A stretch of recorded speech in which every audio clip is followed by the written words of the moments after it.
Greetings, YouTube. The doctor is in. Dr. Urias Papers here coming at you with another commentary on Dungeons and Dragons. And today we are going to be talking about the differences between the 2024 Wizard and the 2014 Wizard. What changes happened? What are we looking at?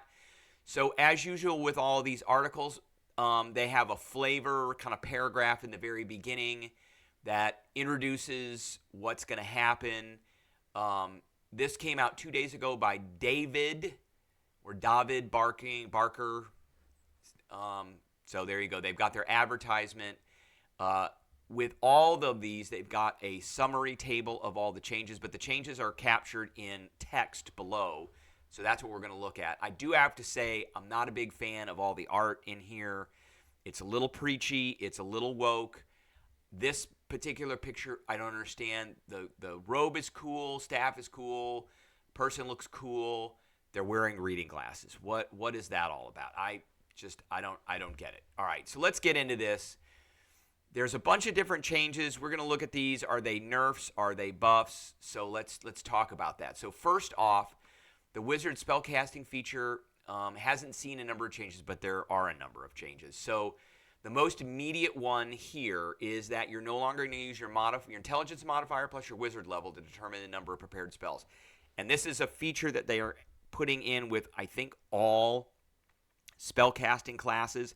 There's a fixed number in a table, which they're not showing us the table, so we don't know what that fixed number is. So I give this example. A 12th level wizard most likely should have a 20 intelligence, giving them a +5. And so therefore they should have 17 prepared spells. 5 from intelligence, 12 from their level. I'm hoping that the number in that table is going to be 17, because if it's not, it's a nerf, not a buff. If it's 17, then who cares? And maybe WotC actually analyzed things correctly. So, second thing, cantrip formulas. The optional class in Tasha's now is a spellcasting feature. So this is another theme that they've done. They took things from other books that came out and they incorporated them within the new player's handbook. A lot of these features and things from like Xanthar's and Tasha's. So that means you can swap out cantrips over a long rest. So you can actually write cantrips in your book and you can have multiple cantrips. Also, the spell book is a spellcasting focus, and you are the only one that can read it unless it's read by an identify. So we have to read this last sentence very carefully, and then we have to read the next sentence. I don't know why they did this, because it's a little confusing. Lastly, ritual casting is no longer included in the spellcasting feature. Instead, spells with the ritual tag can be cast as a ritual as long as they are prepared. Okay, got it. So you're going to look at a spell. It's going to have a keyword. It'll say ritual, because they do that now anyway. But the only way that characters currently can cast them is if they have this ritual casting feature, which that's gone now. And all the spells just have the tag and everybody can cast them.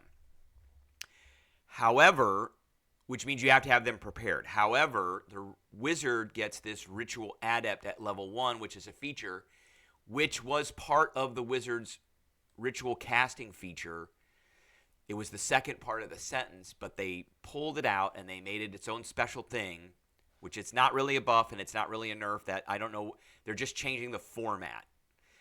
So as long as the spell with the ritual tag is in your spell book and you read the spell from your spell book, you can cast it as a ritual without needing to prepare it. So you can still cast Detect Magic, hopefully. Hopefully Detect Magic has a ritual tag still, but you can still cast it as a ritual, or Comprehend Languages, or Unseen Servant, or a number of other spells. We'll have to see if those spells got nerfed by taking that ritual tag out, or if they remain the same and they just got the ritual tag. So this doesn't really change at all. All right. So at level 2... the wizard has become more multidisciplinary and can gain expertise in one of the following skills that they're proficient in. Arcana, history, investigation, medicine, nature, or religion. This is a definite buff. Absolute buff. So far, nothing I have seen has changed. There's no subclasses at level 2, because we see the next thing says wizard subclasses at level 3. But for the most part, it's a slight buff because of this expertise. Okay, so it's at level 3. We finally get our subclass. There is this Savant feature that now is allow them to access 2 free level 1 or level 2 spells of the associated school rather than a reduction of cost and time when copying new spells. So you just get them. So that's a buff. That's pretty cool. Additionally, thanks to the new Savant feat, they get to add a spell from their chosen school to their spellbook each time they unlock a new level of spell slot in the wizard class. So when you're able to cast 3rd level spells, you get to add, like if you're an abjurer, you get to add an abjuration spell to your spellbook. That's pretty cool too. So abjurers. I felt this was a nerf. Formerly, the School of Abjuration. I don't know why they changed that. So if we look over here at the old wizard, it's all School of blah, blah, blah, blah, blah, blah. School of Abjuration, School of Conjuration, School of Divination, and they got rid of the school. Okay, I don't know why that is. I don't know why that needed to be changed, but it got changed. So you'll notice that the Abjurer's signature Arcane Ward feature, so let's go to that. Arcane Ward right here. So when you cast an abjuration spell at 1st level or higher, you simultaneously use a strand of the spell's magic. So that's a key word right there. To create a magic ward on yourself that lasts until you finish a long rest. The ward has a hit point maximum equal to twice your level plus your intelligence modifier. So a 12th level wizard should probably have 31 points. 12 times 2 is 24. 29 points. 29 points. 12 times 2 is 24 plus 5 for your intelligence modifier. So when you take damage, the ward takes the damage. The damage reduces the ward to 0. You take the remaining damage. However, while the ward is 0, it cannot absorb damage, but magic remains. Whenever you cast an abjuration spell at 1st level higher, the ward, I'm gonna insert the word simultaneously / automatically. The ward regains a number of hit points equal to twice the level of the spell. So if you cast a 5th level abjuration spell, you get 10 points back. Okay, so how did they change it? The language has been clarified. I don't like it when they say that. And you can refill directly as a bonus action by expending a spell slot. That is a massive nerf. So whereas before, it refilled automatically, say, when you cast Dispel Magic. So when you cast Dispel Magic, which is a 3rd level abjuration spell, then you got 6 points back. So here it is right here. Twice the spell level. You got, if you cast Shield, you got 2 points back. If you cast Mage Armor, you got 2 points back. Now it's a bonus action and you have to expend slots. That's horrible. Because they wanted to stop the free topping off of that abjuration ward. That's a huge nerf to this subclass. Now, I don't know if they've kept this part in or not, but if it's this and a bonus action, expending a spell slot, but this just wastes your spells. That's a huge, giant nerf. It's stupid. At level 10, Abjuration Wizards get a new feature called Spellbreaker, granting them Counterspell and Dispel Magic as always prepared spells. Okay, I'm okay with that. The latter being cast as a bonus action. Dispel Magic is a bonus action. That's pretty good. But the real standout of the feature is that you can use either spell and fail. No slot is consumed. That's pretty good. That's a buff. But I feel that the Arcane Ward nerf is very significant. It's very, very significant. A lot of people are not going to take the Abjuration Wizard anymore because of that. All right. Diviners. The Divine subclass doesn't see many changes other than some refinements to the 3rd eye. So the big thing about the Divination Wizards is the Portent with the D20s. They say they're changing the 10th level feature, which is 3rd eye. So when you do so, you use an action and choose one of the following benefits, which last until you're incapacitated to take a short or long rest. Can't use the feature again until you finish a rest, so long or short. And it's Dark Vision, Ethereal Sight, Greater Comprehension, or See Invisibility. The feature now explicitly uses a bonus action. Okay, once you use it, it's on for a while. Dark Vision feature is increased to 120 feet, so that's a slight buff because it was 60 feet. The See Invisibility option now allows you to cast See Invisibility without using a spell slot. This feature just gives you See Invisibility,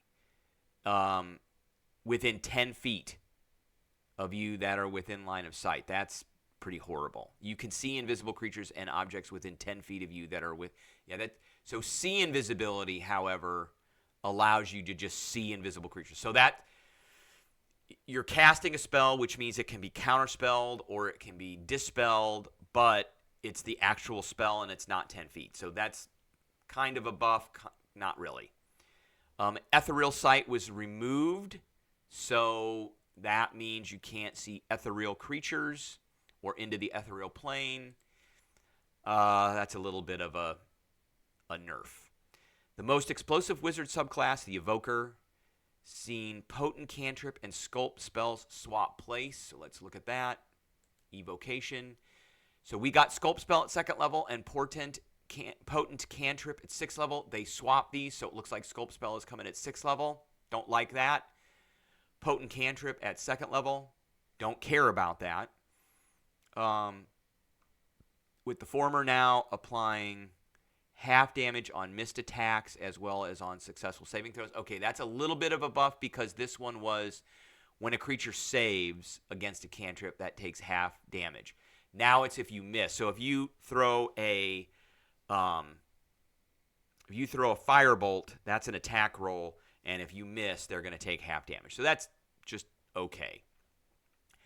Sculpt spell didn't look like it changed at all. It just went to 6th level, which, okay, I guess that works because the first time it really gets any meaning is when you start casting fireballs and lightning bolts. And the Illusionist. Despite a multitude of improvements, you'll first notice improved illusion, which replaces improved minor illusion. So the Illusionist is here, and we've got improved minor illusion at 2nd level, which now becomes improved illusion.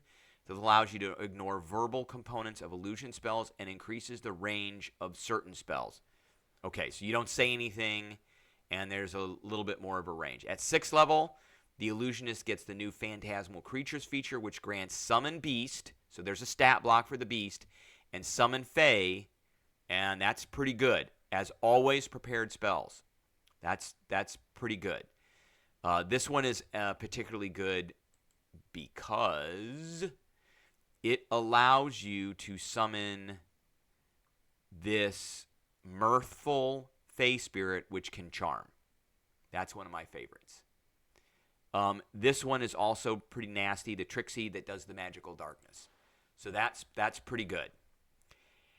And these can be cast as illusion spells, which summons a modified version of the creature and allows a free casting of each once per long rest. Finally, Illusionary Self can be restored by expending a level 2+ spell without requiring an action.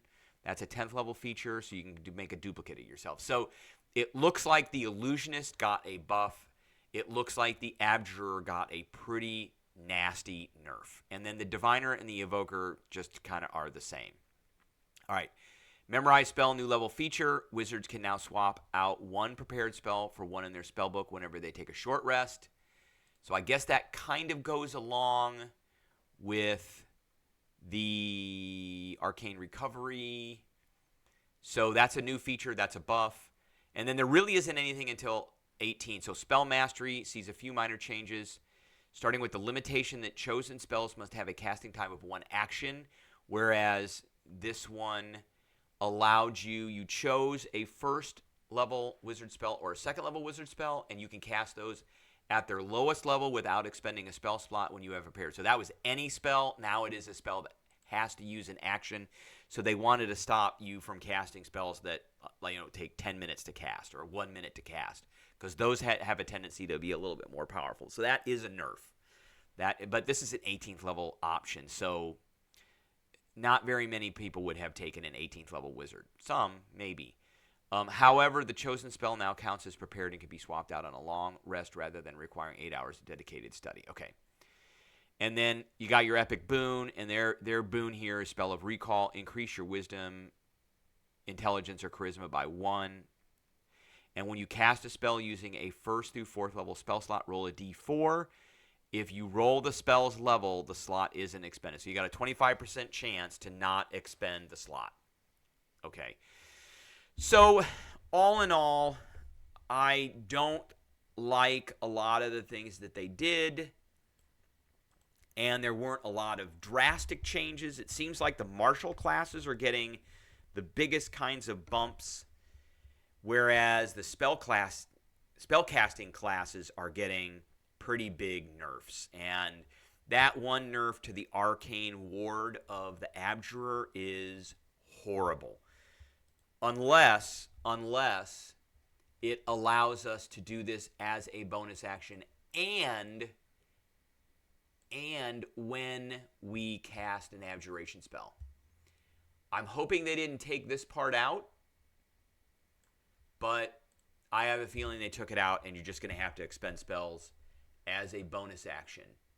And you're going to have to expend a spell slot, which means the free casting of spells that you might get as a warlock don't actually expend a spell slot, so you won't be able to, because there's an ability that the warlock gets where they can cast mage armor on their self infinitely, and that's an abjuration spell. So you just go blah blah blah blah blam, and you top off your Arcane Ward. That no longer is going to be a thing if they took that last sentence away from the 2014 Arcane Ward. All right, that is what I have for everybody today. I appreciate everybody tuning in, and I will catch everybody later.